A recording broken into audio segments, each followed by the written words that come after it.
ஞானானந்தமயம் தேவம் நிர்மலஸ்படிகாகிருதிம் ஆதாரம் சர்வ வித்யானாம் ஹயக்ரீவம் உபாஸ்மகே. நெக்ஸ்ட் ஜென் டிவி நேயர்களுக்கு அஸ்ட்ரோ கேஎஸ் ஐயங்காரின் பணிவான நமஸ்காரங்கள். வார பலன் 30/9/2024 6/10/2024 வரலும் உண்டான வாரத்திற்கு என்னென்ன பலன் மேஷம் முதல் மீனம் வரை எப்படின்றத பார்ப்போம். அதற்கு முன்னாடி இந்த வாரத்தில் வரக்கூடிய கோல்சாரம் என்ன, இந்த வாரத்தில் இருக்கக்கூடிய விசேஷ நாட்கள் என்ன, அதற்கு பிறகு இந்த வாரத்தில் எந்தெந்த ராசிக்காரர்களுக்கு சந்திராஷ்டம், இந்த மூணுத்தையும் வரிசைப்படுத்தி பார்க்கலாம். முதல்ல இந்த வாரத்தினுடைய கோல்சாரம்னு எடுத்தோமேயானால் காலபுருஷ தத்துவத்தின் 2வது ராசியில் குரு பகவான், அதாவது ரிஷபத்தில் குரு, மிதுனத்தில் செவ்வாய், கன்னியில் புதன், சூரியன் மற்றும் கேது, துலாத்தில் சுக்கிரன், கும்பத்தில் வக்ரம் பெற்ற சனி, மீனத்தில் ராகு. இந்த வாரம் சந்திரன் அதிவேகமாக செல்லக்கூடிய கிரகமான சந்திரன் மக நட்சத்திரம் சிம்ம ராசியிலிருந்து விருச்சிக ராசி அனுஷ நட்சத்திரம் வரலும் போகிறார். அதாவது சிம்மம், கன்னி, துலாம், விருச்சிகம் 4 ராசி கடந்து போகிறார்.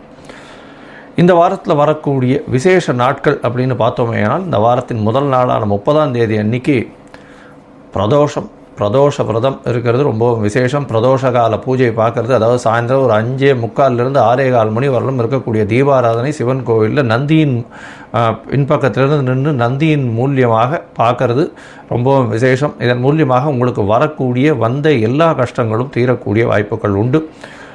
அதாவது கடன் வாங்கிட்டு ரொம்ப கஷ்டப்படுறவாள்லாம் இந்த பிரதோஷ விரதத்தை இருக்கிறது கடைபிடிக்கிறது ரொம்ப விசேஷம். அதாவது பிரதோஷத்தை அன்னைக்கு கார்த்தாலிருந்து குளிச்சுட்டு சாமிக்கு பண்ணிவிட்டு அதுக்கப்புறம் சாயந்தரம் இந்த பிரதோஷ தீபாராதனையை பார்த்துட்டு சிவன் கோவிலில் பார்த்தீங்கன்னா 3 தரம் பிரதட்சணம் வருவா. அந்த பிரதட்சணத்தோடு சேர்ந்து போயிட்டு வர்றதன் மூலியமாக உங்களுக்கு எல்லா விதமான பிரச்சனைகளும், உடல் நலத்தில் பிரச்சனைகள் இருந்ததுன்னா அதுவும், அதை தவிர கடன் பிரச்சனைகள் இருந்ததுன்னா இது எல்லாமே போகக்கூடிய வாய்ப்புகள் மிகவும் அதிகம். அதனால் பிரதோஷ விரதம் இன்றைக்கி இருக்கிறது ரொம்பவும் நல்லது. இந்த வாரத்தில் பார்த்தலையானால் மாகாளய அமாவாசை 2/10/2024 அன்னைக்கு மிகப்பெரிய விசேஷம். பித்ருக்களினுடைய தோஷங்கள் சாபங்கள் அப்படின்னு சொல்லக்கூடியதெல்லாம் நீங்கக்கூடிய விஷயம். பித்ருக்கள் தோஷங்களா சாபங்களான்ற ஒரு விஷயத்தை பற்றி பித்ருக்கள் தோஷங்களும் புரட்டாசி மாதமும் பித்ருக்கள் தோஷங்களும்னு ஒரு ஆர்டிக்கல் போட்டிருக்கேன் ஒரு 15-20 மினிட்ஸுக்கு, அதையும் பாருங்கள். இந்த வாரத்தில் பார்த்தலையானால் மகாலய அமாவாசை பித்ருக்களுக்கு செய்ய வேண்டிய கைங்கரியங்கள் செய்யணும். யாரெல்லாம் எள்ளு வச்சு தர்ப்பணம் பண்ணலாமோ அவர்கள் பண்ணணும். 3 ஆறுகள் சேர்கிற இடத்துல கூடுதுறையில் பண்ணக்கூடியது ரொம்ப விசேஷம். இல்லைன்னா ஆறு, கிணறு இந்த மாதிரியான பூமியிலேருந்து சுரக்கக்கூடிய தண்ணி வர இடத்துல பண்ணுறது ரொம்ப விசேஷம். அதே மாதிரி அது இல்லாத பட்சத்தில் பித்ருக்களுக்கு இது பண்ணிவிட்டு அதுக்கப்புறம் கோவிலில் கொண்டு போய் உங்களால் முடிஞ்ச அளவுக்கு தான தர்மங்கள் செய்கிறதும், ஏழை எளியவர்களுக்கு தான தர்மங்கள் செய்கிறதும் மிகவும் ஏற்றத்தை கொடுக்கும். இந்த வாரத்தில் அது ரொம்ப முக்கியமான விசேஷமான ஒன்று. இதை கண்டிப்பாக பண்ணணும். எல்லாரும் பண்ணுறது ரொம்பவும் நல்லது. தாய் தந்தையர் இல்லாதவர்கள் கண்டிப்பாக பண்ணணும். இந்த வாரத்தில் பார்த்தீங்களேயானால் நவராத்திரி ஆரம்பம், அதாவது அமாவாசைக்கு அடுத்த நாள் பிரதமையிலிருந்து 9 நாட்கள் கண்டினியூஸாக நவராத்திரின்னு சொல்லுவோம். 9 இரவுகள். முதல் 3 நாள் துர்கைக்கும், அடுத்த 3 நாள் லக்ஷ்மிக்கும், அடுத்த 3 நாள் சரஸ்வதிக்கும், அப்படி 3 நாட்களாக ஒதுக்கியிருக்கு. முதல் 3 நாளான துர்கையினுடைய அம்சங்கள் எல்லாமே இது பண்ணுறது எல்லாமே இந்த நவராத்திரி ஆரம்பத்தில் பண்ணுவாள். இந்த வாரத்தில் பெரிய விசேஷம். இந்த நவராத்திரியும் மகாலய அமாவாசை இது வாரமே ரொம்பவும் விசேஷமான வாரமாக இருக்குது. இந்த வாரத்தில் 6ஆம் தேதி அன்னைக்கு சதுர்த்தி. இந்த சதுர்த்தி வளர்பிறை சதுர்த்தி அப்படின்றதுனால சங்கட ஹர சதுர்த்தி. எந்த ஒரு கஷ்டம் வந்தாலும் அதை வெற்றி கொள்ளக்கூடிய சதுர்த்தி. பக்கத்தில் இருக்கிற விநாயகர் கோவிலுக்கு போய்ட்டு அங்கே உங்களால் முடிஞ்சது ஒரு தேங்காயை உடைச்சிட்டு தோப்புகரணம் போட்டு வாங்கும். அதன் மூலியமாக உங்களுக்கு வரக்கூடிய எல்லா விதமான பிரச்சனைகளும் கண்டிப்பாக போகும். சரி, இந்த வாரத்தில் வரக்கூடிய சந்திராஷ்டம ராசிகள் எந்தெந்த ராசிக்கு சந்திராஷ்டமம்னு பார்ப்போம். சந்திராஷ்டமம் இந்த வாரத்தில் மகரம், கும்பம், மீனம், மேஷம், இங்கே 4 ராசிகளுக்கும் இருக்குது. அதாவது மகரம், கும்பம், மீனம், மேஷம் இந்த 4 ராசிகளுக்கும் இருக்குது. சந்திராஷ்டமம்னா உங்களுடைய ராசிக்கு 8ஆம் இடத்துல சந்திர பகவான் மறையக்கூடிய காலகட்டத்தை சந்திராஷ்டமம்னு சொல்கிறோம். மதிகாரகன் மறைந்திருக்கக்கூடிய காலகட்டத்தில் தவறான முடிவுகள் எடுக்கக்கூடும். அதனால் முடிஞ்சவர்களும் இந்த காலகட்டத்தில் புதிய முடிவுகள் வேண்டாம், வெளியூர் வெளிநாட்டில் பிரயாணங்கள் வேண்டாம்னு சொல்கிறோம். தவிர இப்போ எந்த ஒரு முயற்சியும் இந்த காலகட்டத்தில் எடுக்க வேண்டாம். ஒருவேளை எடுக்க வேண்டிய கட்டாயம் இருந்தது, நீங்கள் ஏற்கனவே சொல்லிட்டீங்க அந்த நாளில் பண்ணியே ஆகணுன்ற கட்டாயம் இருந்ததுன்னா அருகில் இருக்கக்கூடிய விநாயகர் கோவிலில் போய் ஒரு பசும்பால் ஒரு 1/2 டம்ளர் கொடுத்துட்டு போங்க. சந்திராஷ்டமத்தின் தாக்கம் நிச்சயமாக குறையும். சரி, இப்போ மேஷம் முதல் மீனம் வரை ஒரு ராசிக்கா எப்படி இருக்குது?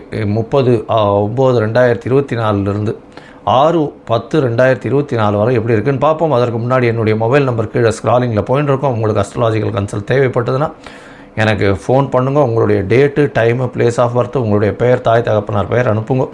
என்னுடைய கட்டணம் என்னன்றதை தெரிவிக்கிறேன். அதற்கு பிறகு உங்களுடைய ஜாதகத்தை போட்டு சந்தி இருக்கான்னு பார்க்கணும். முதல்ல பாத சந்தி, நட்சத்திர பாத சந்தி, அதை தவிர லக்ன சந்தி இருக்கா, இது எல்லாத்தையும் பார்த்துட்டு அதற்கு பிறகு உங்களுடைய ஜாதகத்தை போட்டு அதுக்கப்புறம் உங்களுக்கு அப்பாயின்மெண்ட் தரேன். பொதுவாக மோஸ்ட் ஆஃப் த பீப்புள் என்கிட்ட வர்றவாளுக்கு சந்தி ரொம்ப அதிகமாக இருக்குது. துலா ராசி நினச்சின்னு இருப்பா, ரிச்சிக ராசி விசாக நட்சத்திரமாக இருக்கும். அதே மாதிரி ரிஷப ராசின்னு சொல்லிட்டு இருப்பா, மிருகசீரிஷம்னு. ஆனால் மிதுன ராசியில் இருப்பாள். அதனால் எந்த ராசின்னே தெரியாது. ஏன்னா இந்த உடைந்த நட்சத்திரங்கள் ஆகட்டும், அந்த மாதிரியான நட்சத்திரங்கள் வரும்பொழுது கண்டிப்பாக எந்த ராசியில் இருக்கா அப்படின்றது முழுமையாக தெரியாமல் இருக்கிறதுனால அவள் எந்த ராசிக்கு அவளுடைய ராசி என்ன, அதுக்கு என்ன அர்ச்சனை பண்ணணுன்றதே தெரியாமல் போகிறது. சரி, இப்போ மேஷம் முதல் மீனம் வரை 30/9/2024 6/10/2024 வரை உண்டான பலன்களை பார்க்கலாம். கடகம், புனர்பூசம், பூசம், ஆயில்யம், இந்த 3 நட்சத்திரம் 9 பாதங்களை கொண்ட ராசி. ராசியின் அதிபதி அதிவேகமாக செல்லக்கூடிய சந்திர பகவான். இந்த வாரம் பார்த்தோம்னா உங்களுடைய ராசிக்கு 3ஆம் இடம் வலுத்து போயிருக்கு. 3ஆம் இடத்துல சூரியன், புதன், கேது 3 கிரகங்கள் இருக்கிறது பெரிய விசேஷம். ராசிக்கு 3ஆம் இடம் வலுத்து போனதுனால இளைய சகோதரர் மூலியமாக நல்ல ஒரு ஏற்றம் கிடைக்கக்கூடிய காலகட்டம். புதிய முயற்சிகள் எல்லாமே வெற்றி பெறும், கவலைப்பட தேவையில்லை. படிக்கக்கூடிய மாணவர்களுக்கு 4ஆம் இடத்துல இருக்கக்கூடிய சுக்கிர பகவான் ஆட்சி பெற்று போயிருக்கிறது பெரிய விசேஷம். இதன் மூலியமாக படிக்கக்கூடிய மாணவர்கள் எல்லாமே வெற்றி வாகை சூடக்கூடிய வாய்ப்புகள் உண்டு. உங்களுடைய ராசிக்கு 4ஆம் இடத்துல சுக்கிரன் இருக்கிறதுனால கண்டிப்பாக தாயின் உடல்நிலையில் நல்ல ஒரு ஏற்றம் இருக்கும். புதிய வீடு, மனை வாங்கக்கூடிய பாக்கியம் நிச்சயமாக கிடைக்கும். என்ன 8ஆம் இடத்துல சனி பகவான் வக்கரகதியில் இருக்கிறதுனால கவலைப்பட வேண்டாம், கவலைப்படாமல் நல்லபடியாக இருக்கும். அது தவிர 11ஆம் இடத்துல குரு பகவான் இருக்கிறது உங்களுக்கு ஒரு பெரிய ஏற்றம். எதை நினைத்தாலும் அது கிடைக்கக்கூடிய காலகட்டமாக அமைகிறது. 9ஆம் இடத்துல உங்களுடைய ராசிக்கு ராகு பகவான் இருக்கிறதுனால தந்தையின் உடல்நிலையில் சற்று பின்னடைவு இருக்கக்கூடிய காலகட்டமாக அமையும். உங்களுடைய ராசிக்கு பார்த்தடையானால் 12ஆம் இடத்துல செவ்வாய் இருக்கார். அதனால் கொஞ்சம் அலைச்சல் இருக்கும், தூக்கமின்மை இருக்கக்கூடிய காலகட்டமாக இருக்கும். பிரச்சனைகள் கொஞ்சம் அதிகமாக இருக்கும். கடன் பிரச்சனைகள் கொஞ்சம் அதிகமாக வரக்கூடிய வாய்ப்பு உண்டு. 2ஆம் அதிபதி 3ஆம் இடத்துல போய் இருக்கிறதுனால சிறு சிறு முயற்சிக்காக பணம் வாங்கக்கூடிய, பணம் கடன் படக்கூடிய வாய்ப்புகள் நிச்சயமாக இருக்கும். இந்த வாரம் பார்த்தலையானால் உங்களுடைய ராசிக்கு, அதாவது 30/9/2024 6/10/2024 வரலும் உண்டான ராசியில் உங்களுடைய ராசிக்கு 2ஆம் இடத்துல சந்திர பகவான், ராசிநாதனே 2ஆம் இடத்துல இருக்கிறது பெரிய விசேஷம். 1ஆம் தேதி மாலை ஒரு 4:30 மணி வரலும் இருக்கக்கூடிய காலகட்டமாக அமைகிறது. பேச்சில் நல்ல நளினம் இருக்கும். உங்களுடைய ராசிநாதனே 2ஆம் இடத்துல இருக்கிறதுனால பண வரவிற்கு பஞ்சம் இருக்காது. இருந்தாலும் சனி பகவான் பார்வையில் இருக்கிறதுனால சிறு சிறு தொல்லைகள் குடும்பத்தில் இருக்கும். கணவன் மனைவிக்குள்ள உட்பூசல்கள் இருக்கக்கூடிய காலகட்டமாக அமைய போகிறது. உங்களுடைய ராசிக்கு 3ஆம் இடத்துல சந்திர பகவான் போகிறார். 1ஆம் தேதி மாலையிலிருந்து 4ஆம் தேதி காலை ஒரு 5 மணி வரலும் இருக்கக்கூடிய காலகட்டம். 3ஆம் இடத்துல சந்திர பகவான் 4 கிரகங்கள், சந்திரன், சூரியன், புதன் மற்றும் கேது 4 கிரகங்கள் இருக்கக்கூடிய காலகட்டமாக அமைகிறது. இந்த காலகட்டத்தில் பார்த்தலையானால் உங்களுக்கு நல்ல ஒரு ஏற்றம் இருக்கும். இளைய சகோதரர் மூலியமாக நல்ல ஒரு ஏற்றம் இருக்கக்கூடிய காலகட்டமாக அமைய போகிறது. உடல் நலத்தில் நல்ல ஒரு ஏற்றம் இருக்கும். போட்டித் தேர்வு, போட்டிகள் எல்லாவற்றிலும் வெற்றி பெறக்கூடிய வாய்ப்பு உண்டு.